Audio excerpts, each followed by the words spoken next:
현직에서 또 교사 생활을 하고 있는 선생님들에게 간혹 그런 이야기를 들었습니다. 가만히 교직 생활을 하면서 학생들을 보면은요, 공부 잘하는 애들에게는 특징이 하나 있대요. 그래서 아이들을 처음 반을 맡고 첫 시험을 치르기도 전에 아이들 학습 능력이나 태도를 보면은 공부 잘하는 애가 누군지 직감이 된다는 겁니다. 그래서 공부 잘하는 애들의 특징이 뭐냐? 첫 번째는 집중력이 남다르다는 거예요. 놀 때는 똑같이 놀고 똑같이 장난을 치더라도 딱 수업을 하게 되면은 그 눈빛이나 태도가 이 집중력이 남다른 아이들이 공부를 잘하고요. 또 하나, 공부 잘하는 아이들에게 드러나는 특징은요, 따라서 한번 해봅시다. 질문이 많다.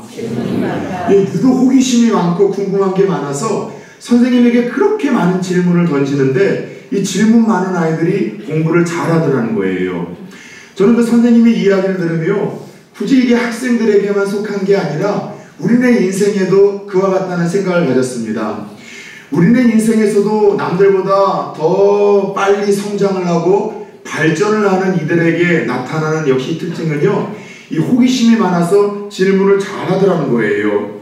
여러분, 질문은요, 때로는 선하지 않은 의도의 질문도 있지만 뭔가 인생의 답을 얻기 위한 진짜 선하고 옳은 질문은요, 우리를 이전보다 더 근사한 사람으로 만들어 더 나은 곳으로 인도한다는 것만큼은 분명하다는 것이죠. 그런 의미에서 참 재밌는 거는요, 오늘 우리가 함께 읽었던 본문에는요, 예수님을 따라다녔던 제자 중에 궁금한 것은 그 호기심 때문에 묻지 않고서는 견딜 수 없었던 한 제자가 등장을 합니다. 물론 그의 그 궁금함으로 주님께 던졌던 질문들로 인해 그 질문들을 대답해 주시는 또 주님의 답변으로 인해 이전보다도 더 성숙해가고 성장해가는 그 변모해가는 그 제자의 모습을 보기도 합니다. 그가 누구이냐? 따라서 해봅시다. 베드로였었습니다. 베드로의 생애를 보면은요, 예수님의 이 설교를 들은 후에 따로 제자들과 교제하는 시간이 되면은 언제나 예수님에게 많은 질문을 던지는 모습을 성경에서 보여줍니다. 그 가운데 특별히 베드로의 질문 중에 위대한 질문이라 일컫는 두 질문이 있는데요.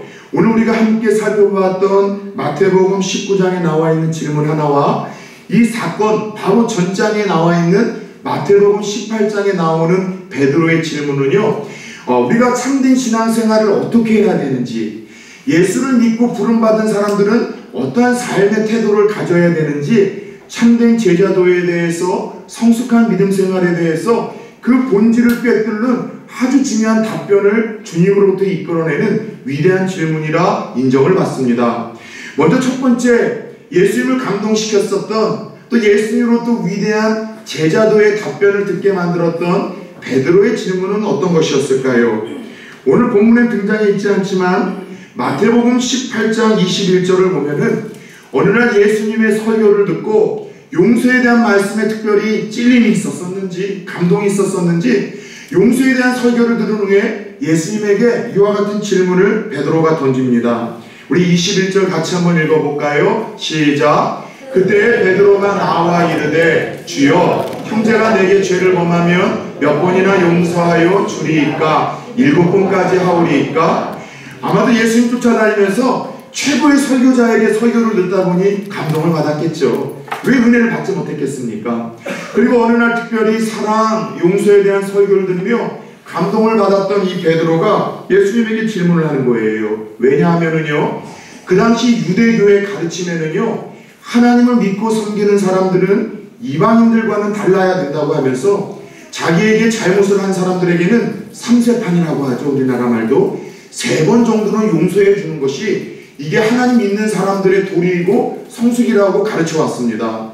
그런데 오늘 베드로는요, 그날의 설교의 은혜를 더 받았는지 용서의 한계를 예수님에게 물으며 유대교의 가르침을 뛰어넘어 주님, 7번 정도 용서하면 될까요? 라는 뉘앙스로 물어본 거예요. 아마도 유대교의 가르침을 뛰어넘어 그날 은혜를 받았다는 것을 주님에게 어필을 하고 7번 정도 용서하면 되겠지요? 라고 하며 주님으로부터 칭찬을 이 베드로가 기대했을지도 모르겠습니다. 이 질문에 주님은 뭐라고 답변을 하셨을까요? 계속해서 주님의 답변이 오늘 말씀에 등장을 합니다. 우리 22절인데요. 제가 한번 읽어드릴게요. 7번뿐만 아니라 7번을 7번까지라도 할지니라. 자, 베드로는 유대교에서 배운 3번 정도의 용서를 뛰어넘어 7번 정도 용서하면 괜찮은 사람이지요? 라고 했더니 예수님의 답은요, 부담스럽게 어마어마한 용서의 숫자를 이야기를 하세요. 7번씩 70번. 자, 공대생들 계산하면 몇 번입니까? 490번. 저 처음 예수 믿을 때요, 이 490번을 계산하면서 진짜 저에게 실수하는 애들한테 장난으로 그렇게 이야기를 했어요. 너 70번씩 7번, 너 이제 2번 남았어. 1번 남았어. 한 번만 더 하면 용서 안 할 거야. 사실 490번을 용서하는 것도요, 이거 아무나 못합니다. 근데 주님께서 70번씩 7번을 하라고 한 것은요, 딱 490번이라는 숫자를 세어가며 계산하면 누구를 용서하라는 것이 아니라, 얘들아, 예수 믿는 사람들은 세상 사람들과 달라야 될 모습이 참 많다. 근데 세상 사람들과 나를 따르는 사람들이 달라야 될 가장 중요한 삶의 모습 하나가 있는데, 그게 바로 용서라는 삶이다.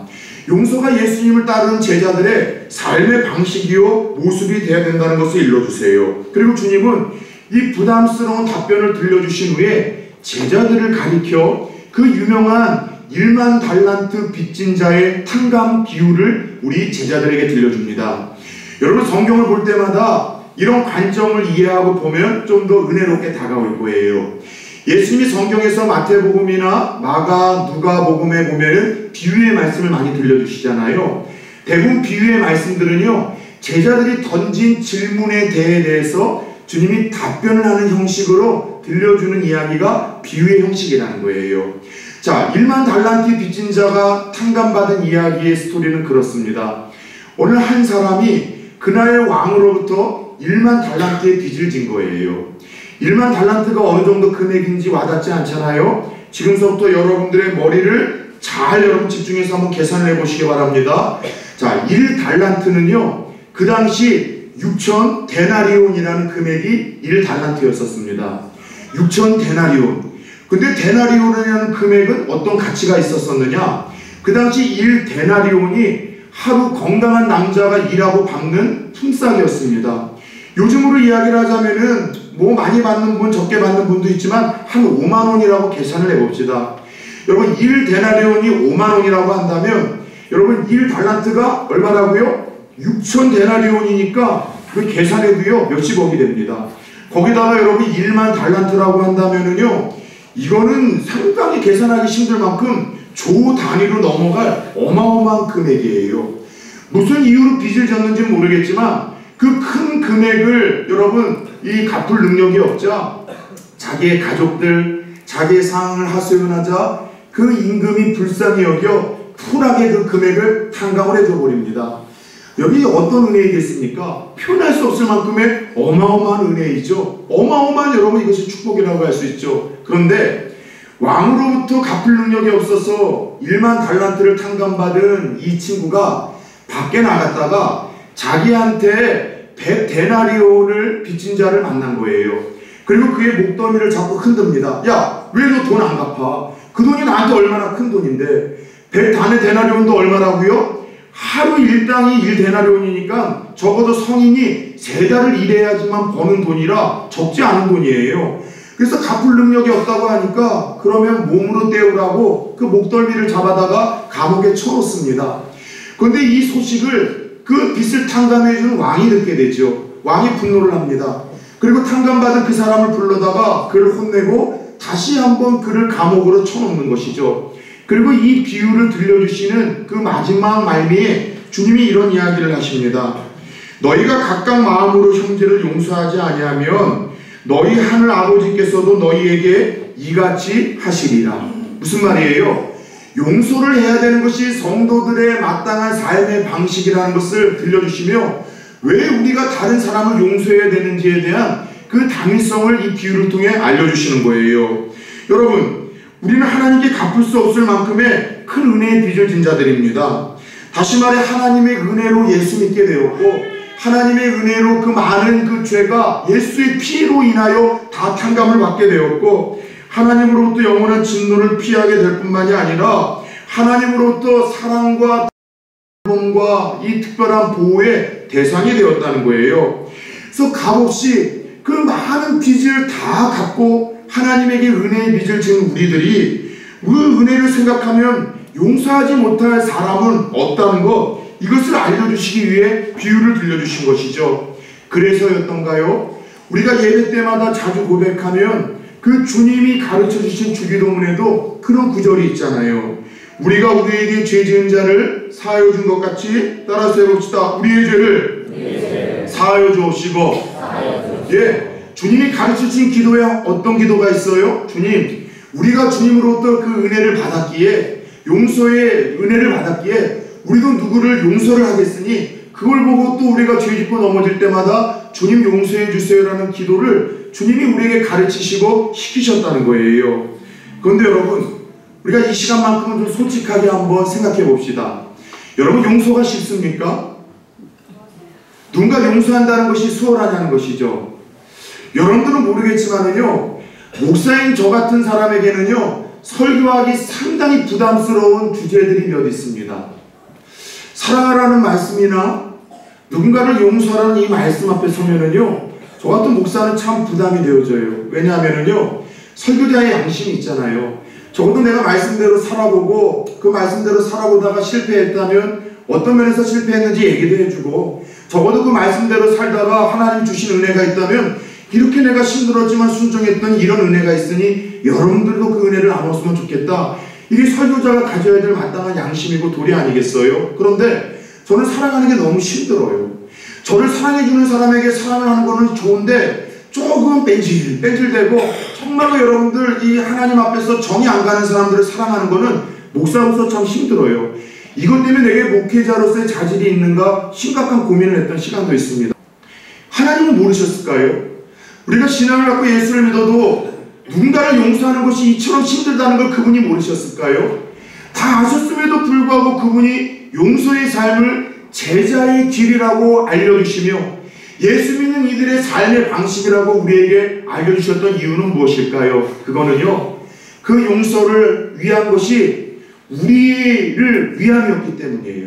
자녀인 우리들이 용서해야 행복할 수 있고, 용서해야 비로소 자유할 수 있고, 용서해야 우리가 기쁠 수 있고, 용서해야 우리가 건강할 수 있기에 우리에게 잘못한 그를 위해서가 아니라 그를 용서하지 못함으로 인하여 자녀인 우리들이 큰 어려움을 당할까, 우리의 마음이 상하고 우리의 몸이 상할까 싶은 아버지 하나님의 배려가 그 용서라는 말씀 속에 담겨져 있는 거예요.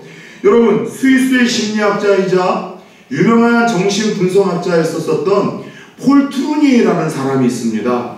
이분이 여러 사람들을 상담해가고 여러 병자들을 치료해가면서 책을 썼는데 그 책에 아주 재밌는 환자의 스토리가 기록되어 있어요.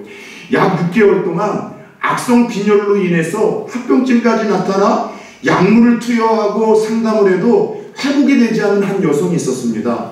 더 이상 왕래를 하며 약물과 정신 또 상담으로는 치료가 안 되겠다 생각을 해서 집중적으로 치료를 해보자고 하면서 입원을 권면을 했고, 이 여성도 흔쾌히 입원을 해서 집중적으로 치료를 받겠다고 약속을 했어요.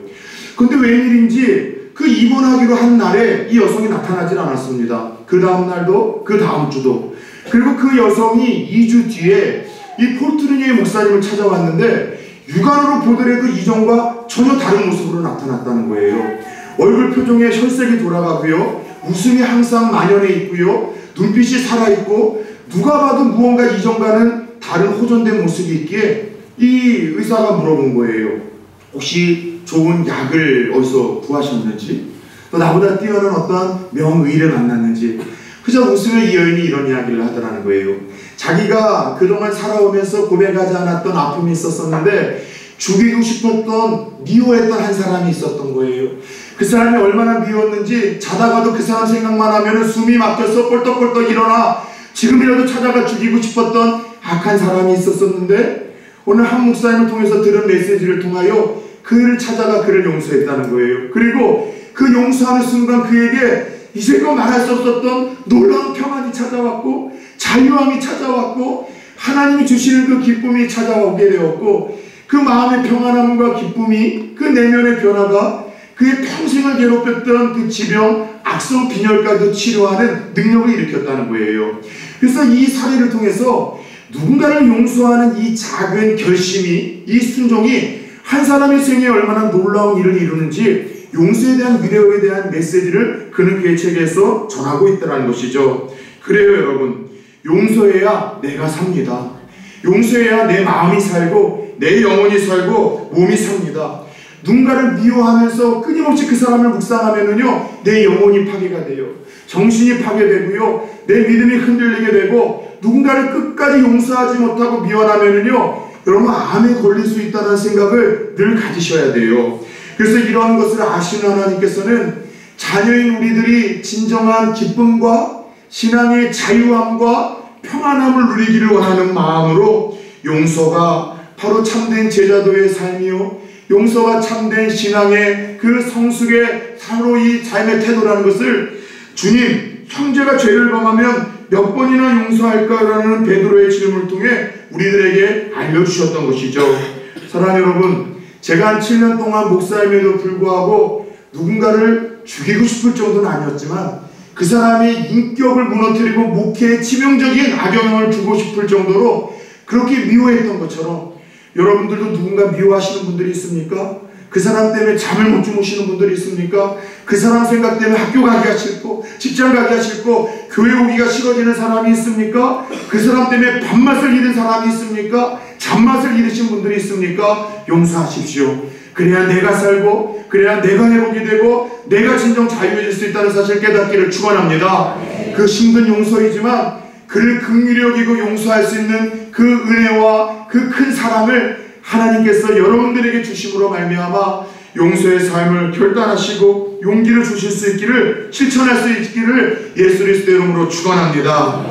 두 번째, 참된 성숙한 성도의 삶, 제자의 도가 무엇인지 주님의 답변을 불러일으켰던 위대한 두 번째 베드로의 질문은 오늘 함께 읽었던 본문 27절에서 기록이 되어 있습니다. 같이 한번 고백해 볼까요? 시작. 이에 베드로가 대답하여 이르되 보소서, 무엇을 버리고 주를 따라 싸운데 그런즉 우리가 무엇을 얻으리이까? 따라서 해봅시다. 그런즉 우리가 무엇을 얻으리이까? 베드로의 두 번째 위대한 질문은, 주님, 내가 주님 섬기고 따르고 헌신하는데 뭘 주실래요? 어떤 축복 주시겠습니까? 이런 나에게 어떤 은혜가 있습니까? 라는 질문이에요. 근데 왜 이 질문이 뜬금없이 나왔는지 살펴보기 위해서는요, 이 질문이 나오게 된 이전의 사건 하나를 좀 유심히 봐야 됩니다. 어느 한 청년이 예수님을 찾아왔어요. 그 청년을 가리켜서 돈이 많은 부자 청년이라 성경은 이야기를 합니다. 예수님을 찾아온 이유는, 예수님, 어떻게 해야 내가 영생을 얻을 수 있습니까? 어떻게 내가 구원을 얻을 수 있습니까? 그 질문을 하기 위함인데, 예수님의 답변은 재밌어요. 네가 가지고 있는 재물을 다 팔아 가난한 사람들에게 나눠주고 그 위에 나의 제자로 쫓으라라고 주님이 그렇게 말씀을 하셨죠. 왜 이 친구에게 이런 명령을 하셨는가 하면, 주님의 그 빼뚫어 보시는 시선을 이 청년은 피해갈 수 없었어요. 겉으로는 주님 사랑하는 것 같고 하나님 나라에 관심이 있는 것 같지만 그에게 있어서 하나님은 하나님이 아니라 물질이 하나님이었다는 것을 주님은 알고 있었습니다. 그를 시험하기 위함이에요. 물질을 팔아 가난한 사람들에게 나눠주고 가장 가치 있는 일을 위해서 나를 따를 수 있겠느냐? 청년은 고민합니다. 물질을 버릴 것인가? 예수를 버릴 것인가? 물질을 따를 것인가? 예수를 따를 것인가? 물질을 붙들고 살 것인가? 하나님을 붙들고 살 것인가? 그리고 이 청년의 결단은요, 결국 예수를 버리고 신앙을 버리고 영생을 포기하고 돈 몇 푼을 붙들기 위해서 근심하며 돌아갔다라고 성경은 기록합니다. 예, 그의 마음도 평안치 않았던 것 같아요. 근심하며 돌아갔다는 걸 원어로 보면 슬퍼하며 돌아갔다는 말씀을 보니까 그 마음도 평안치 않았지만 그는 물질을 포기할 수는 없었습니다. 물질 몇 푼을 위해서 하나님과 신앙과 영원한 세계를 포기할 수밖에 없었었죠. 그리고 이 사건 후에 우리가 알고 있는 예수님의 그 유머, 아주 그 재밌는 회자가 되는 말씀 하나가 선포가 되어지죠. 얘들아, 부자가 하나님 나라 가는 것은, 여기서 말하는 부자는 하나님보다 물질을 하나님으로 더 섬기는 이들을 말합니다. 부자가 하나님 나라를 가는 것은 낙타가 가는 길을 통과하는 것보다도 더 어렵다. 그래서 너희들은 물질을 섬길래? 나를 섬길래? 물질을 포기할래? 나를 포기할래라는 뉘앙스의 질문을 던지시다는 것이죠. 여러분의 하나님은 누굽니까? 진짜 여러분 오늘 앉아서 이 자리에 함께 하셔서 예배 받으시는 그 하나님이 여러분의 하나님이십니까? 아니면 오늘 물질 때문에 신앙을 버리고 영생을 버리고 돌아간 근심한 그 청년처럼 또 다른 것이 하나님이신데 마치 내 인생의 주인이 하나님인 것처럼 포장된 그리스도인들은 아니십니까? 오늘 이 질문 가운데 이 상황을 지켜봤던 베드로가 드디어 이제 주님께 물어봐요. 주님, 그렇다면 저 친구는 모든 걸 버리지 못해서 이렇게 하는 영생을 잃어버리고 떠났는데 주님을 위해서 배도 버리고 그물도 버리고 쫓은 우리들을 위해서 뭘 주시겠습니까? 지난주 말씀 기억하십니까? 지난주 메시지는 베드로 예수를 만나다라는 제목으로 평범한 생을 살아가던 그가 예수를 기적적인 사건을 통해서 하나님의 아들로 고백합니다. 예수님 부르셨죠? 모든 그물과 배를 내려놓고 예수님을 쫓아가게 됩니다. 바로 그런 상황 속에서 여러분이 베드로가 주님에게 묻는 거예요. 모든 것 다 내어버렸지만 그것이 아깝지 않았습니다. 주님을 위해서 주일마다 헌신을 했지만 그 시간이 아깝지 않았어요. 주일마다 아니라 주중에도 나와서 전도하고 또 봉사하고 말씀 듣는 시간이 자기 인생의 가장 행복과 기쁨이었습니다. 여러분 베드로가 모든 것을 버리고서도 기뻐할 수 있었고 부요로워할 수 있었고 행복할 수 있었던 그 감격과 기쁨 여러분 이해하십니까? 죄송하지만 예수를 진짜 나의 하나님 구주로 만나지 못한 분들은 여러분 이 베드로가 처음에 겪었을 기쁨과 감격 이해 못할 거예요. 제 생애에서 하나님과의 첫사랑은 고3서부터 20대 초반입니다. 모태신앙이지만 눈에 보이고 손에 잡히는 것만 믿겠다는 저에게 하나님이 어느 날 다가오셨죠. 그리고 봐라! 내가 이렇게 살아있고 내가 너를 이렇게 사랑한다. 내가 너를 통해서 놀라운 일을 위해 쓰시겠다는 그 하나님의 부르심에 베드로처럼 저는 제 모든 걸 내려놓고 이 목회의 일을 거기로 헌신을 했습니다. 너무 행복했어요. 하루하루 예배드리는 것이 감격이고 내가 주님의 특별한 자녀가 되고 돌봄과 대상이 됐다는 게 시끌시끌하고 너무 행복한 거예요. 누가 얘기하지 않아도 내게 이 새로운 삶과 행복을 주시는 이 기쁨 주시는 이 예수님을 친구들에게 막 전하고 싶어서 막 복음을 전하기 시작합니다. 20대 초반 젊은이였었지만 잠자는 게 아까운 거예요.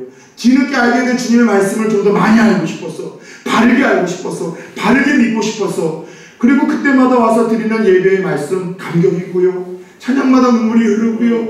기도하는 시간은 얼마나 여러분들 1시간 2시간이 돼도 짧게만 느껴지는지요. 그런데 오늘 베드로에게도 그 감격이 있었었는데 갑자기 그 마음에 무언가 문제가 생기기 시작을 했어요. 어느 날 이런 의심과 그의 마음에 회의가 되는 겁니다. 이게 진짜 바르게 믿고 있는 건가? 내가 이렇게 모든 것 다 버리고 주님 따르는 것이 광적으로 믿는 것 아닌가? 조금 남겨두고 믿어도 되는 것 같은데 내가 이렇게 주일에도 만이 아니라 주중에도 나와서 예배드리고 기도하고 헌신하는 것이 헛수고하는 것은 아닌가? 주님을 위해서 내 시간 드리고 물질 드리고 봉사하는 것이 정말 나에게 유익이 있는 건가? 내가 좀 손해보는 멍청한 짓 하는 거 아닌가? 혹시 조금 전에 그 물질 때문에 주님 버린 저 친구의 선택이 그 돈 때문에 신앙을 버린 저 친구의 선택이 더 옳은 선택, 지혜로운 삶의 방식은 아니었을까? 이런 고민과 의심 속에 지금 주님께서 지금 이 베드로의 마음을 아시고 이 질문에 대답을 하십니다.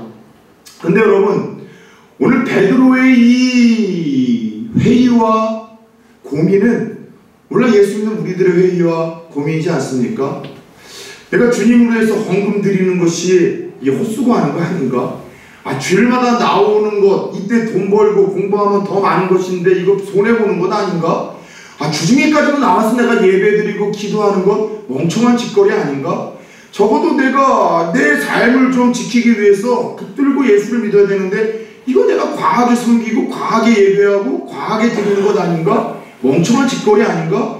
우리도 여러분 그런 회의와 의심이 베드로처럼 들 때 없습니까?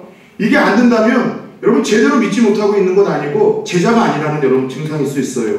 그런데 이런 회의와 고민이 든다는 것만으로도 여러분 주님의 제자일 수 있습니다. 그런데 중요한 것은 이에 주님이 뭐라고 말씀을 하십니까? 오늘 본문 28절 29절입니다. 예수께서 이르시되 내가 진실로 너희에게 이르노니 세상이 새롭게 되어 인자가 자기 영광의 보좌에 앉을 때에 나를 따르는 너희도 12보좌에 앉아 이스라엘 12지파를 심판하리라.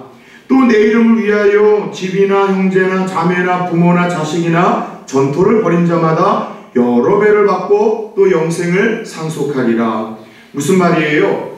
주님을 위해서 평생 섬겼던 12제자에게는요, 주님 다시 오시어 새로운 세상이 펼쳐질 때 그 심판의 자리에 주님과 함께 하시겠다는 거예요.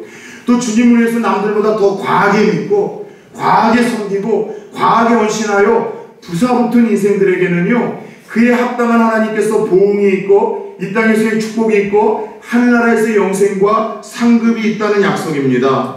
여러분, 바라기는 우리 부산 초원교회는 남들보다 더 이런 과한 충성과 헌신으로 베드로처럼 주님 따르는 분들이 있는 것 알고 있습니다. 어제도 그 늦은 시간에 여러분들 이 예배당을 보면서 조금 심란했어요. 이걸 언제 어떻게 치우지? 이게 어떻게 이게 청소가 오늘 예배 드릴 때까지 다 준비가 되지? 이 생각을 했는데요. 어제 너무나 많은 분들이 온 거예요. 권사님들, 집사님들, 청년들이 와서 함께 웃으며 청소하고 끝나서 밥을 먹고 그렇게 헌신하는 분들을 보면서 너무나 감사해요. 우리 가운데도 그런 분들 있잖아요. 그런 분들에게 하나님이 약속을 하신 거예요. 뭐예요? 얘들아, 나를 위해서 더 충성했잖아. 헌신했잖아. 나를 위해서 더 너희들이 열심히 따랐잖아. 살아있는 내가 너희들 반드시 보상해 줄 거야. 잘되게 할 거야. 축복할 거야. 이 말씀이 남들보다 더 열심히 예배하고 더 열심히 섬기고 더 헌신히 희생하는 이들에게 위로와 소망의 약속이 되기를 축원합니다. 고린도전서 15장 58절의 말씀이죠. 그런즉 내 사랑하는 자들아, 너희가 흔들리지 말고 견고하여 더욱 주의 일에 힘쓰는 자들이 되라. 너희 수고가 헛되지 않은 줄 알미라는 말씀처럼 이 예수님이 주신 약속의 말씀이 과한 충성, 과한 헌신, 과한 열심으로 주님을 따르는 여러분들의 생애에 그대로 나타나기를 예수 그리스도의 이름으로 축원합니다. 베드로도 자기가 원하는 답을 예수님으로부터 들었을 때 여기까지 너무나 좋았습니다. 그런데 바로 이어서 사독처럼 예수님이 이 듣기 원하는 말씀을 들려주신 후에 베드로에게 아주 의미심장한 말씀 하나를 툭 떠 던져주는 거예요. 그 사독과 같은 의미심장한 말씀이 뭐예요? 오늘 30절입니다. 그러나 먼저 된 자로서 나중되고 나중된 자로서 먼저 될 자가 많으니라. 주를 위해서 헌신하고 수고하는 자에게 더 많은 것을 주시겠다. 끝! 더 열심히 섬기고 헌신하고 충성하면 너희들 복이 있을 거야. 되지? 끝! 여기서 마무리를 하면 좋은데, 그러나 앞에 있는 말씀을 뭔가 뒤엎는 말씀이에요. 그러나 너희로서 먼저 된 자 중에 나중될 자가 있고 나중된 자로서 먼저 될 자가 있다는 의미심장한 말씀을 던져주셨는데, 이 말씀이 무슨 의미일까요? 왜 주님은 좋은 말씀을 들려주신 후에 이 말씀을 하나 더 던져주셨던 것일까요? 이 말씀을 이해하기 위해서는요, 이 말씀 위에 바로 이어지는 예수님의 비유 하나가 있습니다. 어떤 비유예요? 그 유명한 포도원 품꾼 비유예요. 이 포도원 품꾼 비유가 끝난 후에도 똑같이 먼저 된 자가 나중되고 나중된 자가 먼저 된다는 말씀을 들려주시며, 그 포도원 품꾼의 비유가 이 말씀이 무슨 뜻인지를 이해하는 단서가 된다라고 주님이 이야기를 하십니다. 포도원 품꾼의 비유는 이런 스토리입니다. 어느 날 한 포도원을 운영하는 주인이 자기 포도원을 조금 농사를 짓기 위해서 시장에서 몇몇 일꾼들을 데려다가 한 데나리온을 주기로 해서 자기 포도원에 들여보냅니다. 그런데 무슨 일인지 오고 가다가 그 일꾼을 뽑아낸 그 시장 어귀를 가다 보니까 하루 벌어서 하루 가족을 이 연명하며 먹여 살려야 될 가장들이 일자리가 없어서 서성거리며 안타까워하는 모습이 보였던 거예요. 치근한 마음에 다시 내치하려다 이 주인은 그곳에서 일꾼을 뽑습니다. 오전 9시에도 일꾼들을 뽑아 포도원으로 들여보내고 정오 12시에도 포도원에 일꾼을 보내고 오후 3시에도 보내고, 이해할 수 없는 거는요, 일이 끝나기 직전 1시간 전인 5시에도 이 포도원의 일꾼들을 데려다가 일을 시키는 거예요. 그렇게 하루에 해가 저물고 이제 정산을 합니다. 먼저 온 일꾼들은 그런 기대감이 있겠죠. 더 일찍 와서 많이 일했으니까 더 많이 얻을 거다라고 이야기를 하며 제일 늦게 온 이 포도원 일꾼들에게 주인이 얼마를 줄 것인가가 집중이 되었었어요. 근데 5시에 온 이 일꾼들에게 포도원 주인이 여러분 한 데나리온을 줍니다. 그러니까 어떤 생각을 하고 있었겠어요? 우리는 적어도 2데나리온에서 5데나리온을 받겠다 기대를 했는데 웬걸 주인이 아침 일찍 온 이 일꾼들에게도 한 데나리온밖에 안 주는 거예요. 그래서 원망하고 불평하기 시작합니다. 주인님, 당신 너무 불공평하신 사람입니다. 아니 와서 일 1시간밖에 2시간밖에 안 한 사람과 아침 일찍 와서 더 수고하고 땀 흘리고 애쓴 일한 우리들에게 똑같이 대우해 주는 것이 이게 바른 처사입니까? 주인이 뭐라고 대답을 해요? 형제요, 내가 당신을 포도원 일꾼으로 부를 때에는 한 데나리온을 준다고 약속하지 않았느냐? 그리고 데나리온을 너에게 주었는데 네가 뭔 일 때문에 뭐가 잘못됐다고 이야기를 하느냐? 그냥 일거리가 없는 가운데 내가 일을 할 수 있는 여건이 허락되고 이 일로 인해서 내 가족을 오늘도 생명을 연장시킬 수 있는 기회를 얻었음에 감사하고 돌아가라는 이 메시지가 비유의 이야기예요. 그런데 여러분, 이 비유를 자세히 보면은요, 포도원 주인은 참 멍청한 사람이에요. 포도원 주인은요, 정말 일꾼이 필요해서 그 사람들을 자기 포도를 들여보낸 사람이 아니라는 걸 알게 됩니다. 오후 3시, 5시에 들여보내면은요, 일할 것도 없지만은 돈은 나가야 되는데 보냈어요. 왜요? 하루 벌어 연명할 그들에게 일을 주고자 일꾼을 불렀던 따뜻한 주인의 마음, 사랑의 마음, 그 주인의 은혜가 이 비유의 초점이라는 거예요. 마찬가지예요. 하나님이 예수 믿는 우리들을 제자로 부르실 때는요, 언제나 은혜가 그 동기가 출발이 됩니다. 무슨 말이에요? 은혜라는 것은 받을 자격이 없는 자들에게 주어지는 호의와 사랑이에요. 우리가 여러분 구원받을 자격이 있었습니까? 우리가 오늘 예수 그리스도를 믿어 하나님의 자녀라고 이야기를 하지만 하나님의 자녀가 될 만한 그런 삶의 건덕지가 있었었는가? 냉철하고 객관적인 자리에서 따져봅시다. 여러분은 모르겠지만 저는 제가 목사로서 자격이 없었고 지금도 없다라고 생각을 해요. 제가 여러분들 그런 자격의 조건이 없는 것처럼 여러분들은 어떻습니까? 구원받을 만한 자격이 있습니까? 죄 하나가 예수를 믿음으로 다 용서함 받을 만한 자격이 있습니까? 오늘 중에도 천국에 들어갈 자격이 있어서 여러분들 구원과 영생의 티켓을 얻었습니까? 오늘도 하나님의 사랑과 특별한 돌봄과 보호하심의 대상이라는 자격이 있어서 그 돌봄과 사랑과 축복을 받고 있습니까? 자격 없는 자들에게 하나님 우리들에게 그걸 허락을 하신 거예요. 예, 베드로도 그 감격 때문에 자격 없는 자를 주님이 부르셔서 자격 없는 자에게 새로운 소명을 주셨다는 이 감동 때문에 예수님을 초반에 잘 따랐습니다. 제자로서 헌신하고 충성됐었습니다. 그런데 어느 날 그의 신앙이 변질되기 시작을 한 거예요. 베드로는 주님을 위해서 다 버린 것 같았지만 그의 내면적으로 버리지 못한 것들이 너무 많았어요. 예수 믿고 버렸으니까 주실 것이 있을 거야. 신앙생활 하니까 더 많은 축복 주시겠지, 더 많은 물질을 주시겠지, 이렇게 11조 내니까는 하나님이 내 사업을 더 부여하게 하시겠지, 이렇게 교회에서 충성되게 시간을 때우니까 나를 건강하게 하시겠지. 예, 베드로에게도 그 마음이 있었어요. 그런데 그 잘못된 마음, 그 마음을 간파하신 예수님께서는 베드로의 그 두 질문을 통해서 예수를 믿고 따르는 뭔가 변질된 그 마음, 그 신앙의 동기를 회복시키고자 하셨던 거예요. 베드로야, 하나님께서 나를 부르셨다는 것, 또 내가 예수를 믿게 되었다는 것은 많은 사람들이 경험할 수 없는 어마어마한 신의 선물이고 축복이란다. 나 같은 자에게 죄의 문제를 해결해주고 인격도 성품도 달란트도 없는 나 같은 자에게 직분을 맡기시고, 그 나 같은 자를 통해서 함께 복음을 전하고 하나님의 교회와 나라를 펼쳐가는 일을 위해 하나님이 나 같은 자를 동역자로 부르셨다는 것은, 하나님이 나 없어도 할 수 있는데 나 같은 자를 굳이 부르셨다는 것은 그로 인해서 내게 주고자 하시는 큰 은혜가 있다는 것이다. 그런데 나 같은 자를 부르셨다는 이 은혜, 감사, 감격, 그 하나님을 향한 사랑이 동기가 출발이 되어지지 않고 예수를 믿으면 변질이 될 수 있어. 뭔가 신앙생활을 하면서 얻고자 하는 기대감을 갖고 계산하고 흥정하면은 너 신앙생활을 하면 기쁨이 되지 않는다.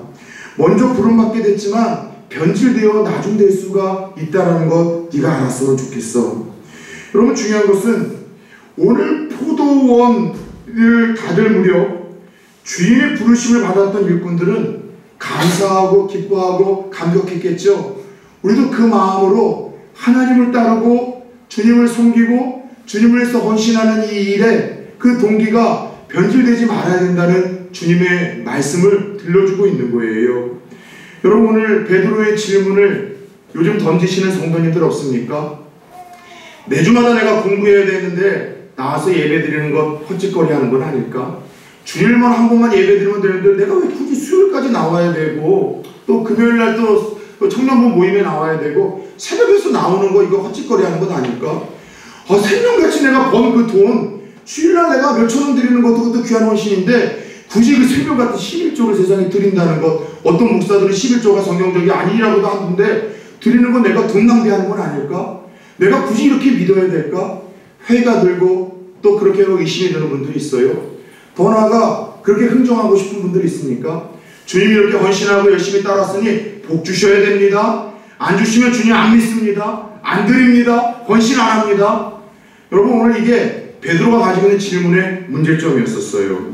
사랑하는 여러분, 참된 신앙은 흥정하지 않습니다. 참된 제자의 길은 계산하지 않습니다. 그저 나 같은 자를 주님이 선택하셔서 부르셨다는 거예요. 나 같은 자가 예수가 하나님의 아들이요 나를 위해서 죽으셨다는 사실에 믿어지게 하셨다는 사실에, 그걸 믿음 나에게 죄를 하나님께서 다 사함을 선포하셨다는 사실에, 나 같은 자를 통해서 놀라운 일들을 하시는 일에 초청하신다는 사실에 감사와 사랑의 표현으로 우리는 주를 따르고 주를 위해서 섬기는 자이죠. 그럴 때 물론 하나님이 우리들의 생애에 약속하신 대로 더 헌신하고 충성한 자들에게 더 많은 것을 주시게 될 것입니다. 그러나 주시지 않는다면 어떡하겠습니까? 초대교회 성도들처럼 예수 믿는 것이 축복받고 잘 되는 것이 아니라 초대교회 성도들은 예수 믿는다는 것이 핍박이었어요. 고난이었었습니다. 죽음이었었습니다. 예수 믿는 것이 형통하고 창대한 것이 하나님의 복이고 하나님의 사랑이라고요? 천만의 말씀 누가 이렇게 가르쳤습니까? 그게 성경적입니까? 구약시대에는 하나님의 사랑과 축복의 징표가 오래 살고 건강하고 땀을 많이 없는 축복이 여러분들 하나님의 사랑과 축복의 징표였습니다. 그런데 신약은 아니에요. 신약에서 그게 하나님의 축복이라면 가장 많은 땅을 얻어야 되고 가장 많은 부동산을 갖고 가장 오래 살아야 되고 가장 건강해야 될 이들이 예수님의 제자들과 초대교회 성도들 아닙니까? 근데 그들은 믿음 때문에 여러분 집을 뺏겼어요. 그들은 믿음 때문에 농가 밭을 뺏겼습니다. 믿음 때문에 핍박을 당하고 죽을 수밖에 없고 단명할 수밖에 없었습니다. 그러나 그들은 최고의 축복, 하나님의 사랑을 입었어요. 예수의 사랑을 입었습니다. 하나님의 은혜를 입었더라는 것이죠. 사랑하는 여러분, 나를 부르시고 구원하신 주님 섬길 수 있게 하신 그 은혜가 다시 한번 감사함으로 회복될 수 있기를 축원합니다. 예수 섬기면 무언가 얻으셨습니까? 저도 기뻐합니다. 간증하십시오. 예수 얻음으로 무언가 얻으셨습니까? 여러분, 하나님 앞에 감사하십시오. 그런데 예수 믿고 섬겼지만 아무것도 얻지 못하셨습니까? 그것이 믿음의 본질이라니까요. 제자의 본질이라니까요. 그럼에도 불구하고 흔들리지 말고 이 눈에 아무것이 보이지 않아도 끝까지 믿고 끝까지 의지하고 끝까지 예배하고 끝까지 기도하고 끝까지 복음 전하고 끝까지 헌신함으로 말미암아 빚진 자로서 주님의 은혜를 감격으로 따를 수 있는 저와 여러분들 예수의 이름으로 축원합니다.